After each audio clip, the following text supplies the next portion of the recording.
বরিশালে স্বাস্থ্যসেবা আন্দোলনকারীদের অনশন ভাঙাতে গিয়ে ফিরে গেছেন স্বাস্থ্য অধিদপ্তরের মহাপরিচালক অধ্যাপক ডাক্তার মোহাম্মদ আবু জাফর।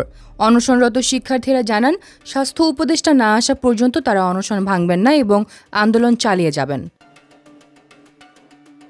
বুধবার বিকাল ৩টায় মহাপরিচালক শেরেবাংলা মেডিকেল কলেজ হাসপাতালের গেটে পানি ও জুস পান করানোর চেষ্টা করেন।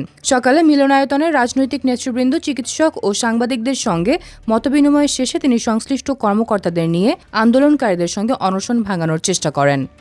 এর পূর্বে আপনারা জানেন, স্বাস্থ্য উপদেষ্টা মহোদয়ের নির্দেশে আরেকটা সংস্কার কমিশন হয়েছিল।